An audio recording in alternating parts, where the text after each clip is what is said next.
It began with the mundane. Marco, retired but adhering to a military schedule, failed to arrive home from his morning consultancy job. His usual 6 a.m. all-clear text never arrived. By 11 a.m., the air in the new house was thick with silent dread. Marco's phone went straight to voicemail. A chilling sign that fueled Lucia's worst fears, that he'd been in a sudden, terrible accident or suffered a heart attack while driving. Frantic, she began calling every contact on his list, hoping someone had seen him. Meanwhile, Ethan was already out, driving Marco's routine route in a desperate attempt to find him. The suspense peaked at 1 p.m. The phone rang, a number blocked and untraceable. Lucia answered. The voice on the other end was a metallic, digitized rasp, devoid of any human inflection. "We have the soldier, $10 million, you have 24 hours. The line went dead.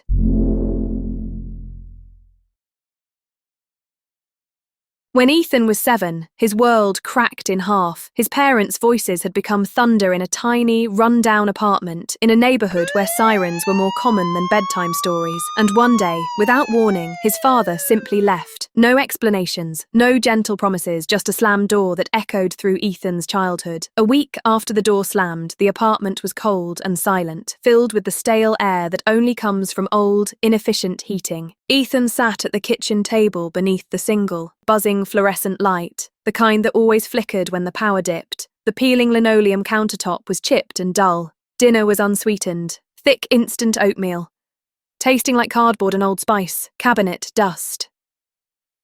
Lucia moved carefully, her body burdened by exhaustion, her energy conserved like precious rationed gasoline. She portioned the meagre gruel onto 2 plates. When she placed Ethan's plate down, her hand shook, hard, and a small, sticky lump of oatmeal dropped onto the counter. She ignored the fault and just wiped the spot away slowly with the edge of her wrist. She reached into the pocket of her faded, thrift store, bell bottoms, and pulled out a small mixed handful of coins, 2 quarters and 3 dimes. She put the meagre pile on the table. "This is it, E," she whispered, her voice dry and low. 56 cents. That might buy us half-gallon if they haven't raised the price overnight. We have to make this last until Friday. She pushed her plate toward him. It was the visibly smaller portion. "Eat all of it," she said, her eyes fixed on the empty kitchen wall, refusing contact. "I am not hungry." Ethan knew she was lying. He knew the shaking in her shoulders meant she was running on empty. He understood the desperate equation. She was giving him her food because she needed him to be the one to keep his strength up. A desperate survival investment. He didn't argue. He picked up his spoon and ate the bland oatmeal. He felt the cold metal against his teeth and the heavy, crushing reality of their new poverty. He finished both plates, forcing himself to swallow the gruel and the bitter taste of the coins sitting beside him. The small pile of change sat on the table. It was a cold, hard fact, just enough for milk, but the thought of having to spend it brought a sharp, fearful clarity to the bleak kitchen. It was 4:30 a.m. The apartment was bitterly cold and completely silent. 8-year-old Ethan had slipped out of bed, careful not to wake his mother, Lucia. He knew the goal. Finish his work and be back before she started stirring. He paused at the kitchen table. His latest school report was tacked up, perfect scores in reading and math. He didn't just see good grades. He saw a ticket out. He made a solemn, fierce promise to himself, the words silent but stronger than any shout. "I won't stay poor. I'm going to finish school, get a real job, and buy my mum a house. She'll never worry about milk money again." This wasn't just a hope. It was a done deal he was starting right now. He grabbed his canvas sack, a sturdy bag for holding heavy stuff. His plan, which he'd drawn out on a piece of cardboard, was simple. Hit the fastest streets first.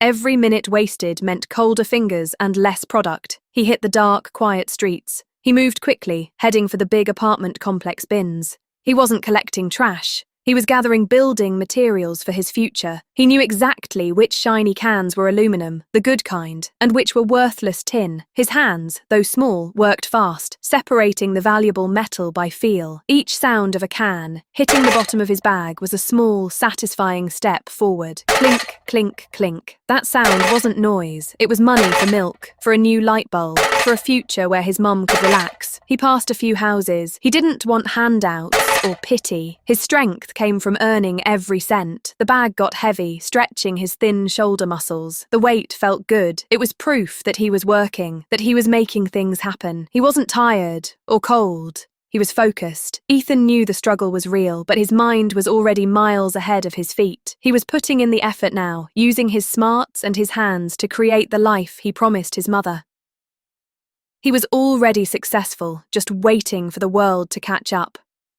3 years later. The difference wasn't just in the number of meals, it was in the smell of the apartment.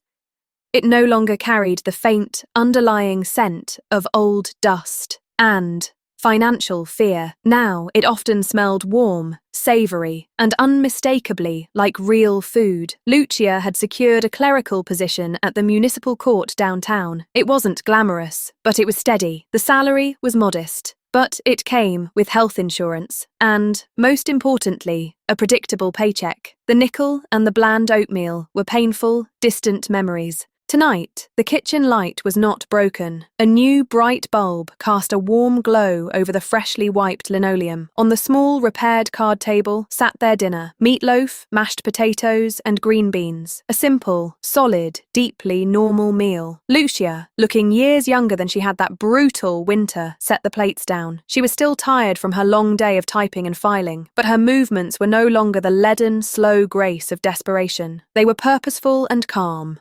Ethan, now 11, sat down, his school books pushed neatly to the side. He was taller, his cheeks no longer hollow, his eyes brighter. He still had the same fierce discipline, but it was directed toward his homework. Now, not just survival. He'd recently started tutoring a kid from his math class for a few dollars a week. A small, steady income that felt less desperate than collecting. Lucia looked at the plate, at the thick, brown gravy pooling around the mashed potatoes. A deep, shuddering sigh escaped her, one of pure relief. "I signed the lease renewal today," she said, cutting into her meatloaf. "It's only a year, but it's guaranteed." "And the manager finally fixed the radiator, Ethan.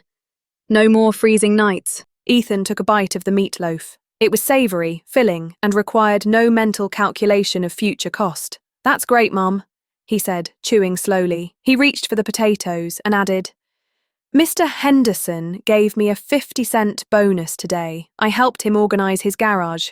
I put it straight into the savings jar." Lucia smiled, a genuine, easy smile that reached her eyes. A smart man, that Mr. Henderson, and a very smart son. She reached across the table and placed her hand over his. "We're stable now, Ethan. We earned this." It wasn't a feast. It wasn't the house with a porch swing yet. But it was predictability. It was safety. It was the taste of meatloaf.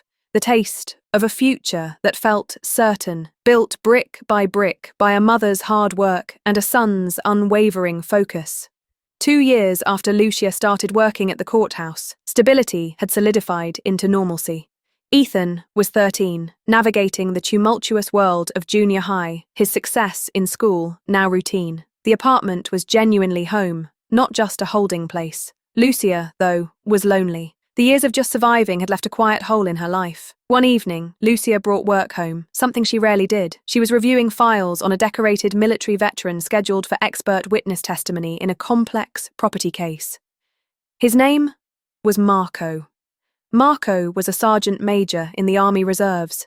He was stationed nearby, helping with logistics and training. Lucia had met him briefly during an intake interview, a man who filled the doorway with his presence. He had a stern, weathered face, a neatly trimmed mustache, and eyes that were serious, almost intimidating, but held a trace of warmth. The following week, Lucia encountered Marco again in the courthouse lobby. He was waiting for his deposition. This time he didn't just nod. He stopped. "You're Ethan's mother, right?" he asked, his voice deep and gravelly, carrying the authority of command. Lucia was momentarily thrown. "Yes, I am. How do you know Ethan?" Marco didn't smile, but the warmth in his eyes intensified. "I volunteer helping the PE coach at the junior high after hours. Your son is the one who organises the entire cleanup crew after practice." He keeps the other kids focused. Sharp kid. Very disciplined. Lucia felt a rush of pride. He takes his responsibilities seriously. Good, Marco stated simply. Too many people don't. They talked for 5 minutes. About Ethan's grades, about the neighborhood, about work. Marco didn't try to impress her. He just spoke with unwavering honesty and directness. When he had to leave, he handed her a small military-issue notepad with his number written neatly on it. "I need a good, reliable notary for some personal documents," he said, using the excuse to make the offer professional. "If you know one, give me a call." Lucia stared at the pad in her hand. It wasn't loud affection or flowery promises. It was unwavering presence disguised as a business card. She didn't call the next day. She didn't call the day after. But she thought about him. She thought about the way he talked about Ethan. With respect. Not pity. On Friday, after she and Ethan had finished eating a comforting dinner of tacos, Lucia walked to the phone. She wasn't just calling a notary client, she was calling the first steady sunrise she had seen in years. And that sunrise became a more permanent and reliable fixture in both hers and her son's life. Ethan was now nearly 14. He respected Marco immensely. Marco wasn't his friend. He was an authority figure who treated him with serious, adult respect.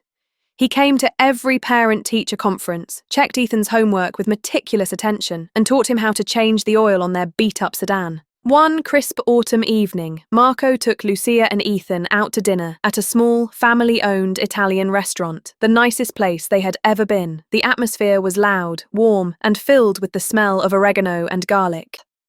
Throughout the meal, Marco was quieter than usual. He kept glancing at Lucia, who seemed nervous herself. Ethan, ever the observer, noticed this disruption in the man's usual military composure. After dessert, Marco pushed his plate aside and cleared his throat.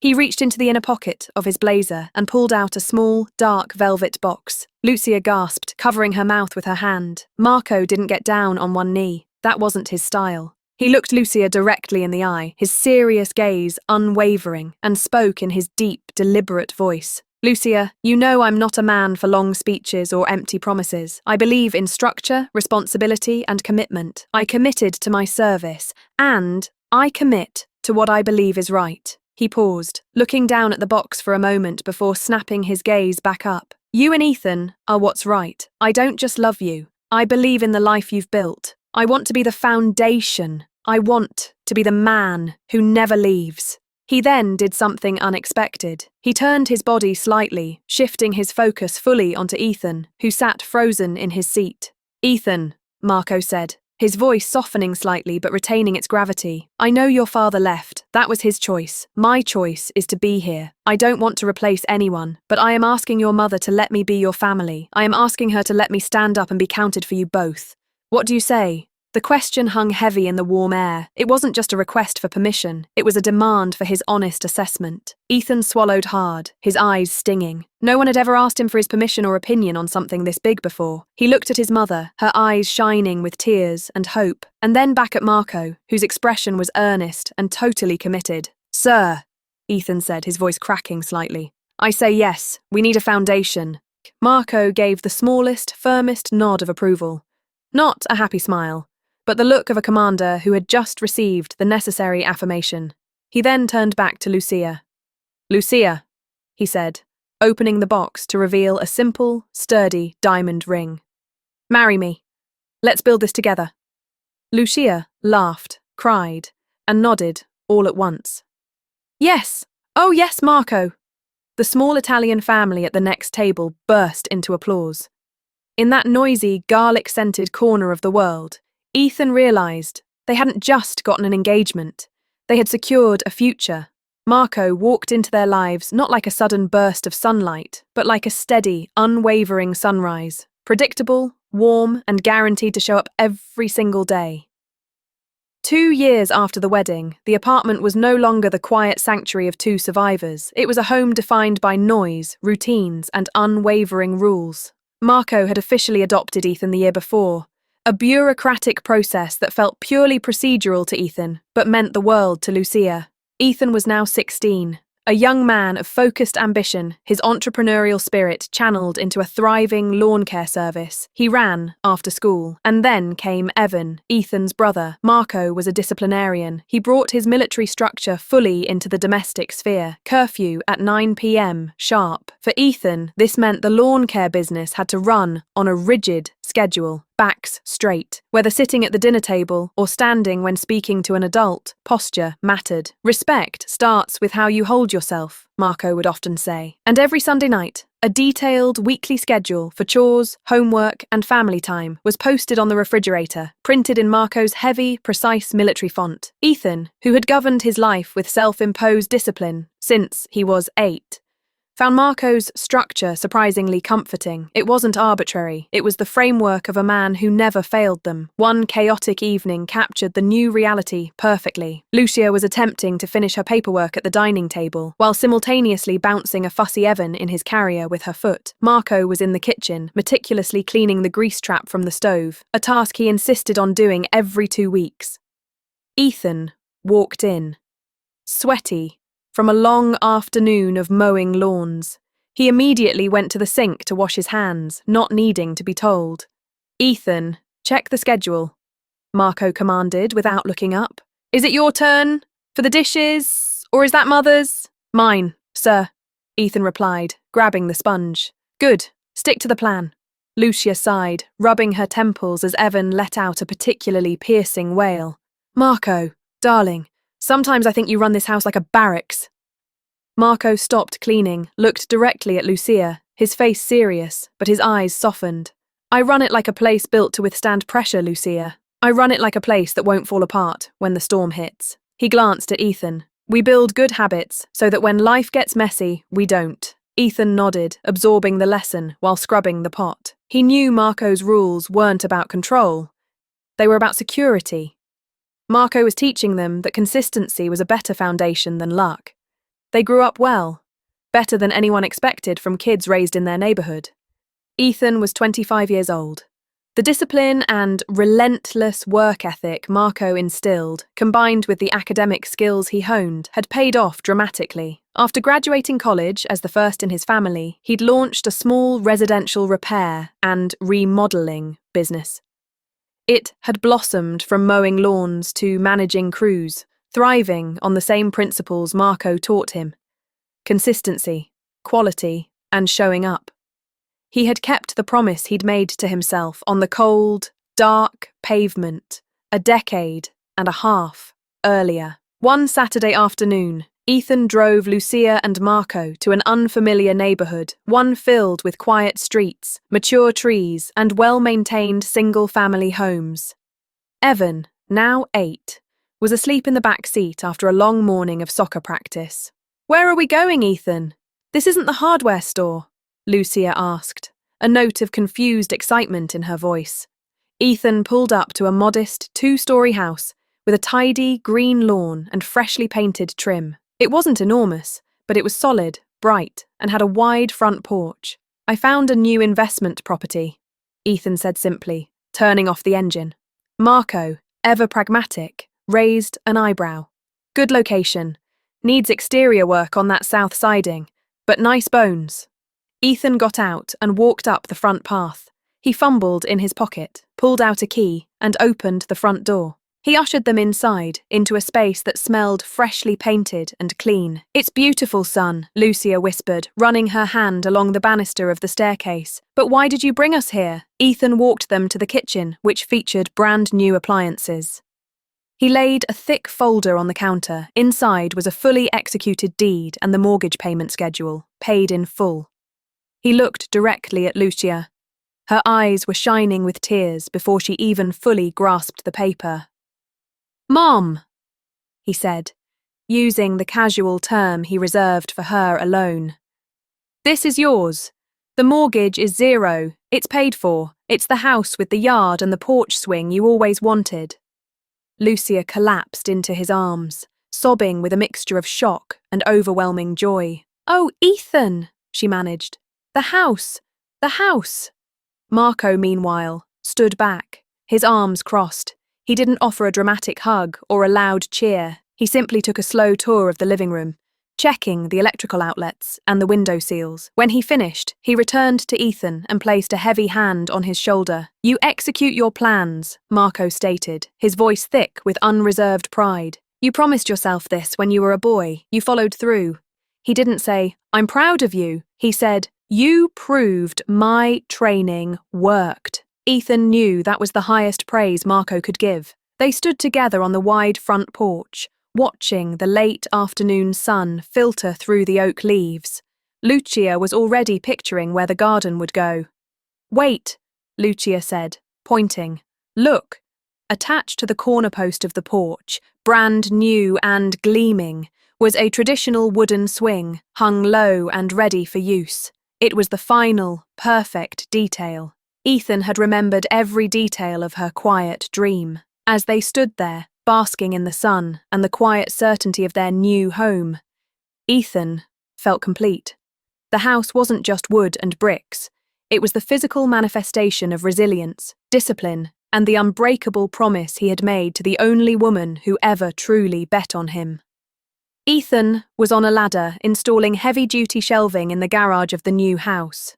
Marco was below, meticulously checking the lag bolts, ensuring the racks could hold the weight. 180 pounds per shelf, distributed evenly, Marco stated, his voice ringing with practical detail. "Don't overload your capacity, Ethan." Just then, Ethan's phone rang. It was an unfamiliar number. He answered, and the hesitant, thin voice on the other end introduced itself. "It's your father, Thomas." Ethan froze, the drill humming uselessly in his hand. The shock was a physical current. Marco, seeing the instant paralysis, climbed down the ladder, his expression shifting from focused to guarded. Ethan managed to answer a few tense questions. Thomas explained he was back in the city, clean for a year now, working low-wage jobs from a halfway house. He sounded utterly defeated. "I just wanted to see you, son," Thomas pleaded. "I heard you did well. I heard you bought your mother a house. I just need to see the man you became." Ethan ended the call quickly. He climbed down, his knees feeling weak. He told Marco and Lucia the news. Lucia was immediately firm, the memory of those meagre years hardening her face. "He chose to leave us with nothing but a nickel. He forfeited his rights, Ethan. He's the past." Marco was silent for a moment, examining the drill in Ethan's hand, before meeting his eyes. "He is your biological father," Marco stated, his tone flat and acknowledging the fact without emotion. "That connection isn't something you can easily turn off, even when it's deserved. But a life built on discipline requires boundaries, not sentiment." He put a hand on Ethan's shoulder. "If you want to see him, you will, but it needs to be calculated. A single meeting, neutral ground, no money changing hands. You see what he is, and then you decide if he's a liability to the stable life you built. You built the stable life, Ethan. Protect it." Marco wasn't a nemesis. He was an anchor of reality. He understood that Ethan needed to close this emotional loop himself. A week later, Ethan met Thomas at a sterile, brightly lit diner. Thomas looked small, older, broken, but his eyes held that desperate, hopeful shimmer. He cried, asking for forgiveness, offering no real excuse for the past. Ethan left the diner feeling emotionally drained, but the necessity of the meeting had been fulfilled. Thomas wasn't asking for a hug, he was asking for a lifeline. Marco's words echoed in his mind. "Protect the stable life you built." Ethan's hand hovers inches from his father's. Will he pull back and protect the fortress he's built? Or will he reach out and risk his entire future on the hope that a man can truly change? What would you do? Would you protect your peace or bet on blood? Let us know in the comments. Like, if you believe in second chances. Hit the bell so you don't miss the moment Ethan makes his decision. Subscribe to follow Ethan's journey from the streets to the boardroom. But Ethan's heart, always bigger than his logic, saw the flicker of a man trying for redemption. He drove home and began running the numbers, his mind turning Thomas's desperate plea into a business equation. Thomas's past wasn't entirely defined by addiction and failure. Before the struggle consumed him, Thomas had been a sharp regional manager for a small chain of dry cleaners, a job that required precise inventory, cash handling, and staff oversight. Ethan remembered watching his father, suit and tie, immaculate, meticulously balancing ledgers. This memory provided the logic Ethan needed to justify the risk. He decided on the plan. Not charity, but an opportunity to earn dignity. He used his capital to purchase a small, struggling convenience store and set Thomas up to manage it. "I'm giving you this chance because you were good at this," Ethan told him, handing him the keys. "You know inventory, you know management. This isn't selling a dream, Thomas. This is running a business. Use the skills you still have. If anyone can turn a small local shop around, it's the man who used to run 7 dry cleaning outlets. You take a structured salary, you build this up, and you pay me back. This is your last chance. Do not waste it." Thomas wept, clutching the keys. He promised everything. He swore he would redeem the skills he had wasted and repay his son's trust. As Ethan drove away, the heavy weight of the decision settled over him. He had taken a calculated risk on the capacity for human change, hoping Thomas had finally learned the value of presence and consistency. For a year, the stability of Thomas's corner was the one fragile piece of hope Ethan allowed himself, and it was a solid piece. Thomas plunged into the store management with the intensity of his old dry cleaning days. He didn't just stabilize the store. He implemented Ethan's suggestions, installed a new point-of-sale system, and increased revenue by 20% in 6 months. He was diligent, punctual, and surprisingly reliable. He wasn't just fixing his career. He was attempting to fix his family. Thomas started making regular brief calls to Lucia, not begging, but genuinely asking how she was. More poignantly, he established a small, private tradition. Every Friday, Thomas would drop off a bag of premium, gourmet coffee beans at Lucia's house, a small, silent apology for the cheap, watery coffee they had drunk during those desperate years. Ethan, watching this sustained effort, finally allowed himself to believe. He often told Marco, "He's back to the man he was before the sickness. I think I made the right decision." But the gambling addiction was not defeated. It was merely dormant.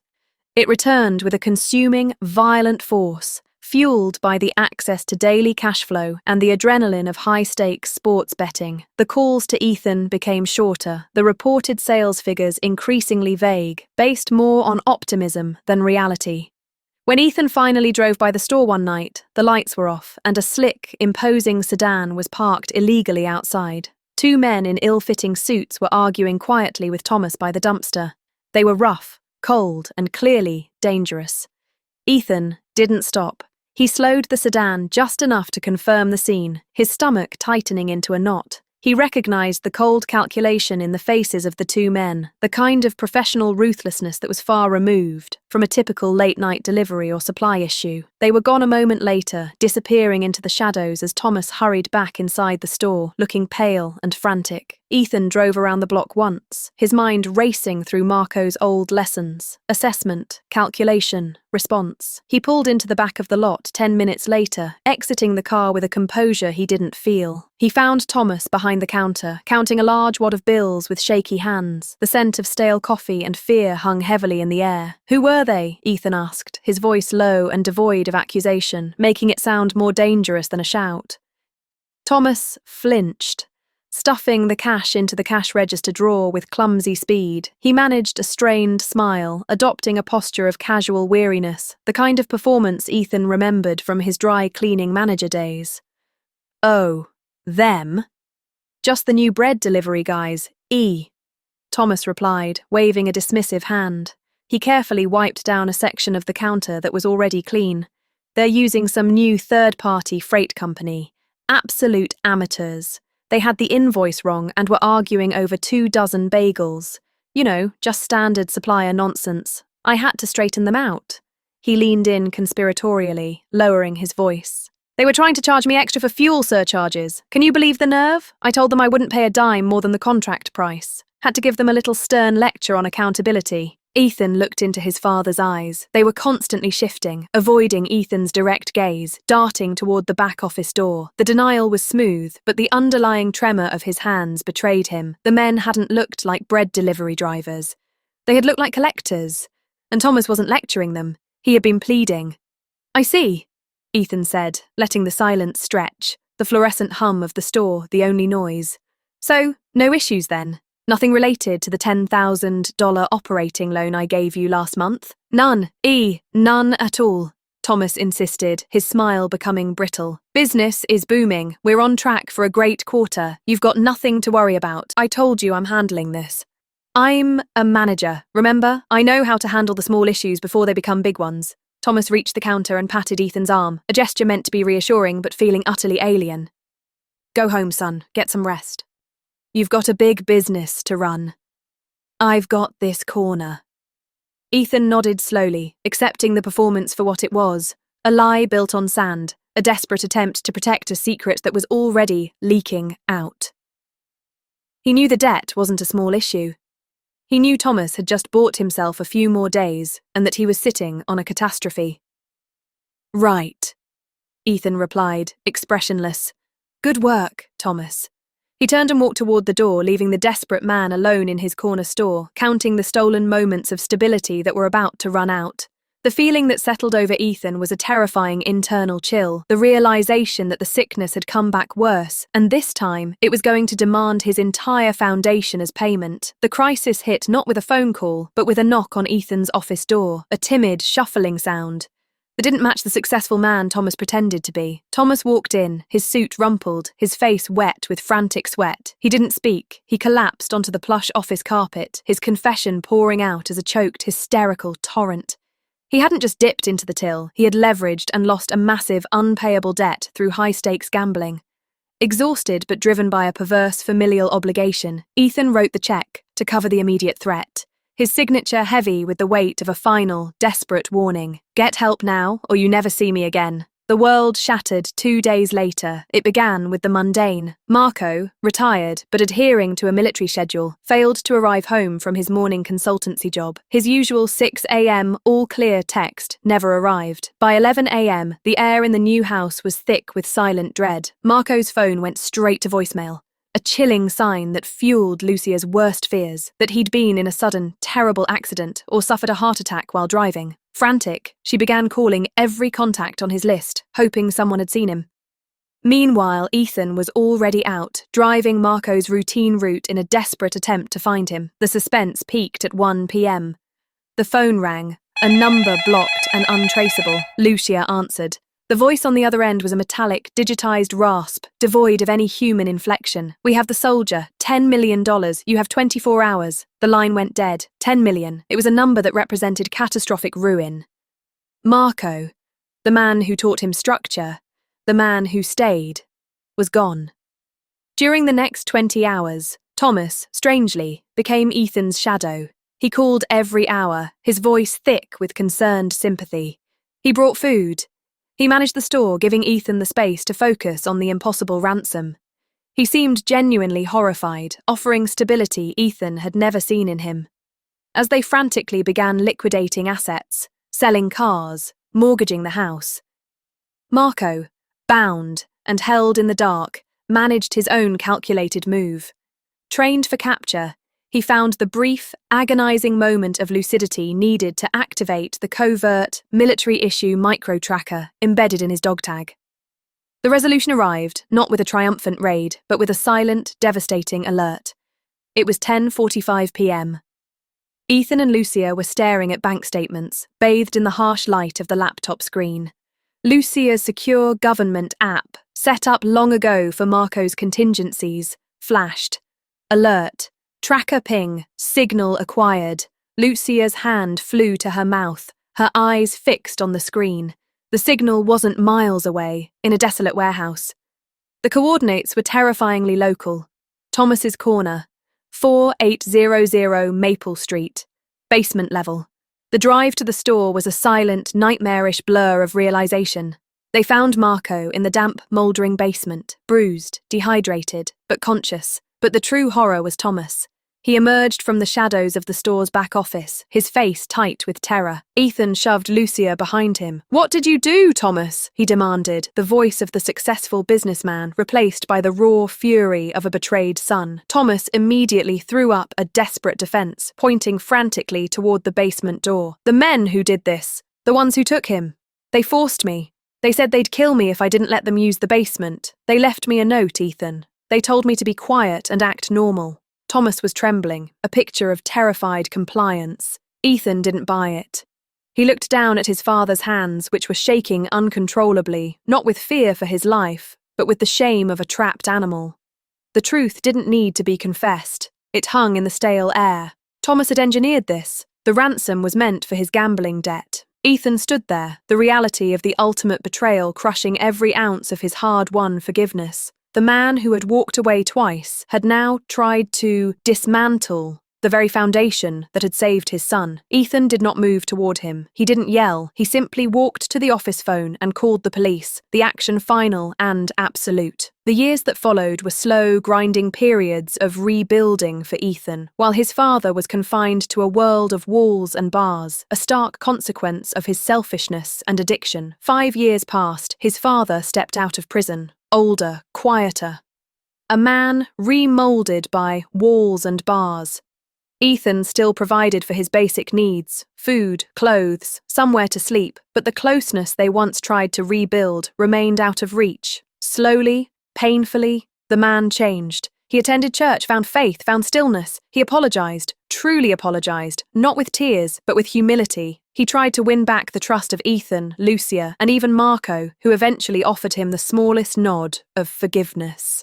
One Christmas, Ethan extended an invitation. His father came, nervous but grateful, carrying a casserole he had burned on the edges. They sat together, awkward at first, then easier as the night went on. It wasn't perfect, but it was a beginning.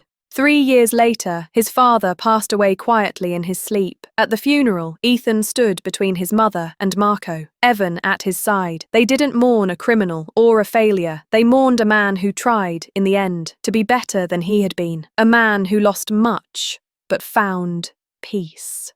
They celebrated his life, not for its mistakes, but for its final redemption. And as Ethan looked around at his family, his real, whole, imperfect family, he realized something. The house he built wasn't the one made of bricks and wood. It was the one filled with forgiveness, second chances, and the kind of love that survives even the darkest beginnings.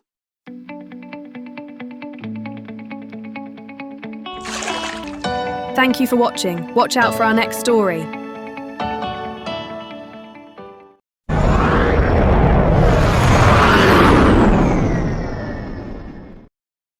She worked in silence, prayed in pain, and forgave in secret.